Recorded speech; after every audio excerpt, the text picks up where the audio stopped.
আলোচনায় অংশগ্রহণ করবেন মাদারীপুর ১ আসন থেকে নির্বাচিত মাননীয় সংসদ সদস্য জনাব সাইদ উদ্দিন আহমদ হানজালা।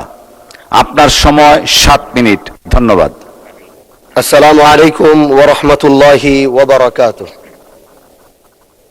মাননীয় স্পিকার, আপনাকে ধন্যবাদ। আজ জাতীয় সংসদে আপনি আমাকে কথা বলার সুযোগ করে দিয়েছেন। প্রথমে আমি আমার অঞ্চলের মাদারীপুর ১ শিবচরের প্রত্যেকটি মানুষকে আমি আন্তরিকভাবে স্মরণ করছি, যারা আমাকে এই জাতীয় সংসদে পাঠাবার জন্যে তারা সংগ্রাম করেছে, আন্দোলন করেছে, ইনসাফ প্রতিষ্ঠার সেই আওয়াজগুলোকে জাতির সামনে তুলে ধরে তারা আমাকে এই জাতীয় সংসদে পাঠিয়েছে। এই জন্য আমি তাদেরও কৃতজ্ঞতা জানাচ্ছি। আল্লাহ পাকের কাছে শুকরিয়া আদায় করছি। জীবনে অনেক জায়গায় কথা বলেছিলাম, কারণ আমরা যেখানে দাঁড়িয়েছি, বিশেষ করে আমি আবারও স্মরণ করতে চাই, বাংলাদেশ খেলাফত মজলিস থেকে আমরা 2 জন নির্বাচিত হয়েছি, তার মধ্যে আমি একজন।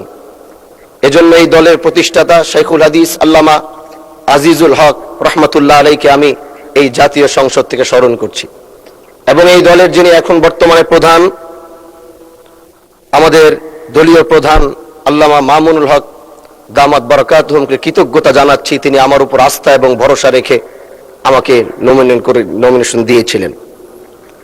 মাননীয় স্পিকার, তার সাথে সাথে আমি স্মরণ করতে চাই, আমি যেই আসন থেকে নির্বাচিত হয়েছি সেই আসন থেকে বাংলার ঐতিহাসিক একজন নক্ষত্রের জন্ম হয়েছিল, যার জন্ম না হলে 1947 সাল হতো কিনা, তাদের আন্দোলন না থাকলে জানি না। কারণ তিনারা নিজের জীবনকে বাজি রেখে ব্রিটিশ বিরোধী আন্দোলন করেছেন, এবং আল্লাহ পাকের কাছে অশেষ শুকরিয়া জানাই যে সেই ব্রিটিশ বিরোধী আন্দোলনের অন্যতম একজন নেতা হাজী শরীয়তুল্লাহ রহমতুল্লাহ আলাইহির সেই বংশের সন্তান হিসাবে আল্লাহ আমাকেও কবুল করেছেন। মাননীয় স্পিকার, হাজী শরীয়তুল্লাহর কথা যদি বলতে হয়, তিনি যেভাবে এই দেশকে অন্যায় অবিচার মুক্ত করার জন্য, এদেশের মানুষ ছিল নির্যাতিত, এদেশের কৃষকরা ছিল নির্যাতিত, এদেশের মুসলমানরা ছিল নির্যাতিত। একদিকে ব্রিটিশ মুসলমানদের উপর অত্যাচার করছিল, আরেক দিক থেকে হিন্দু জমিদাররা তারা মুসলমানদের উপরে একচেটিয়া অন্যায় অবিচার স্ট্রিম রুলার চালিয়ে যাচ্ছিল। তখনই এই বাংলার বুকে হাজী শরীয়তুল্লাহর আগমন হয়, এবং তিনি ইনসাফ প্রতিষ্ঠার যে সংগ্রাম শুরু করেছিলেন, সেই সংগ্রামের মধ্য দিয়ে আসে 1947 সাল, এবং সেই 1947 সাল পাওয়ার কারণেই আমরা 1971 সাল পেয়েছি। হাজী শরীয়তুল্লাহরা যদি 1947 না এনে দিত, তাহলে আমরা 1971 সাল পেতাম না। মাননীয় স্পিকার, আজ দাঁড়িয়েছি শুধু শিবচরের কথা বলার জন্য নয়, আমরা একটি বিশাল কমিউনিটি থেকে বিলং করি। আমরা দেশ ও জাতির কণ্ঠ হয়ে কথা বলার জন্য জাতীয় সংসদে এসে দাঁড়িয়েছি। আমাদের সংসদের ওই পাশে যারা রয়েছেন, তারা শুধু মনে করেন যে আমরা শুধু তাদের বিরোধিতার জন্য দাঁড়িয়েছি। বিরোধী দল মানে শুধু বিরোধিতা করা নয়, সরকারি দল যদি ভালো কাজ করবে, বিরোধী দলের মঞ্চে দাঁড়িয়েও তাদের প্রশংসা করতে আমরা বিন্দু পরিমাণ দ্বিধা করব না, এবং আমরা সরকারি দলের যারা রয়েছেন তাদেরকে ধন্যবাদ জানাবো।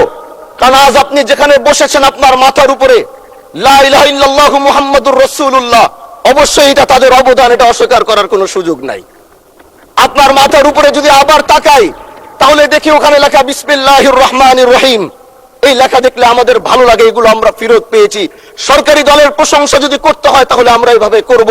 যখন তাদের প্রশংসা করা দরকার, আমরা দাঁড়িয়ে প্রশংসা করব। যদি তাদের কোনো ভুল দিকে, সেটা দাঁড়িয়েও এই বেঞ্চের থেকে আমরা তাদের প্রতিবাদ করব। এটাই আমাদের কাজ। মাননীয় প্রধান, আজ দাঁড়িয়েছি, হয়তো আমার কথা অনেক লম্বা, আমি জানি না আপনি আমাকে সময় দিবেন কিনা, কিন্তু আমি বলতে চাই, মাননীয় স্পিকার, আমরা যেই জায়গা থেকে দাঁড়িয়েছি, বাংলার 30 থেকে 40 লক্ষ উলামায়ে কেরাম আমাদের দিকে তাকিয়ে রয়েছে। কারণ তাদের কণ্ঠ, তাদের সে আওয়াজগুলো আমরা যেন জাতীয় সংসদ থেকে দিতে পারি। তার মধ্যে অন্যতম একটি হলো, মা কানা মুহাম্মাদুন আবা আহাদিম মির রিজালিকুম ওয়ালাকির রাসূলুল্লাহি ওয়া খাতামান নাবিয়্যিন ওয়া কানা আল্লাহু বিকুল্লি শাইইন আলিমা। আপনি জানেন নবীর পরে আল্লাহ নবী হচ্ছে আমার ইমানের অংশ, আমার ইমানের পার্ট। তিনাকে ভালোবাসা, তিনার উপর ইমান, এটা আমার ইমানের অংশ। তিনি আমার শেষ নবী, যেটা কোরআন ঘোষণা দিয়েছে। নবীও বলেছে আনা খাতামুন নাবিয়্যিন লা নাবিয়্যা বাদি, আমি শেষ নবী, আমার পরে কোনো নবী আসবে না।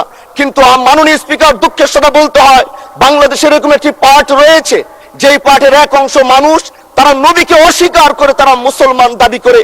এবং এই বিষয়ে অনেকেরই ধারণা আছে, তারা জানে এই আন্দোলন করতে গিয়ে অনেক মুসলমানকে রাস্তায় শহীদ হতে হয়েছে, আন্দোলন করতে হয়েছে। স্বাধীনতার পর থেকে আজও সে আন্দোলন চলছে, কিন্তু আজও পর্যন্ত সেটা পাইনি। আমি মাননীয় প্রধানমন্ত্রীকে বলবো, আপনি বাংলাদেশে একটি ইতিহাস রচনা করে যাবেন। আপনার মাধ্যমে যদি এটা স্বীকৃতি পায়, যারা নবীকে অস্বীকার করে তারা কোনোদিন মুসলমান থাকতে পারে না, এটা আইনের মাধ্যমে, এটা বাংলাদেশের পার্লামেন্ট থেকে ঘোষণা হবে, সেটা আমরা চাই।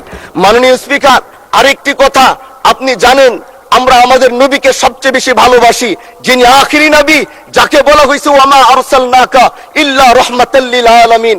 আমরা বারবার দেখছি কিছুদিন পর পর কারা যেন কিভাবে এসে আল্লাহ নবীর শানে কটূক্তি করে, নবীকে নিয়ে অশ্লীল ভাষায় গালিগালাজ করে, নবীর শানে কটূক্তি করে। এই আন্দোলন, এই সংগ্রাম করতে গিয়ে আপনিও মাননীয় স্পিকার দেখেছেন, রাস্তাঘাটে আন্দোলন করতে গিয়ে কত মানুষ মৃত্যুবরণ করেছে। যদি একবার বাংলাদেশের আইনে, কারণ মুসলমান যদি আমাদের বাংলাদেশের পার্সেন্টেজ অনুযায়ী আমাদের অবশ্যই মুসলমানদের সংখ্যা এই দেশে অনেক বেশি। আমরা তো অন্য কিছু চাচ্ছি না। এই দেশের মানুষ নামাজ না পড়লেও যদি কেউ নবীকে কটূক্তি করে, তার কলিজা ছিঁড়ে যায়, সে রাজপথে নেমে যায়। আমি বলবো, যারা নবীকে কটূক্তি করে, নবীর নামে গালিগালাজ করে, এদের মৃত্যুদণ্ড, এই আইনটাও যেন বাংলাদেশের এই সংসদ থেকে পাশ করা হয়। মাননীয় স্পিকার, এই কথাগুলো বলতে গিয়ে অনেক কথা হারিয়ে যাচ্ছে। এলাকায় বলেছিলাম যে আমরা ন্যায়ের পক্ষে কথা বলবো, ইনসাফের পক্ষে কথা বলবো। তখন অনেকে হাত ধরে বলেছিল, হামজালা ভাই, জাতীয় সংসদে যখন যাবেন একটু বললেন হাদি হত্যার বিচারটা যেন হয়। জি, 2 মিনিট বাড়ানো হলো, আরো বলেন। আজকে যে সন্তানটা ন্যায়ের পক্ষে কথা বলেছিল, ইনসাফের আওয়াজ দিয়েছিল, আমাদের মতোই যুবক, মাননীয় স্পিকার, তিনি এই যে স্বপ্ন বলেছিল এক সুন্দর বাংলাদেশ করবার, রাস্তার ভিতরে সেই স্বপ্ন থামিয়ে দেওয়া হয়েছে। এই বিচার যদি না হয়, তাহলে আমাদের মতো হামজালাদের নিরাপত্তাও রাস্তায় কেউ দিতে পারবে না, মাননীয় স্পিকার। এজন্য আপনার মাধ্যমে আমি বলতে চাই, হাদি হত্যার বিচার যেন সুনিশ্চিত করা হয় মাননীয় স্বরাষ্ট্রমন্ত্রীর মাধ্যমে।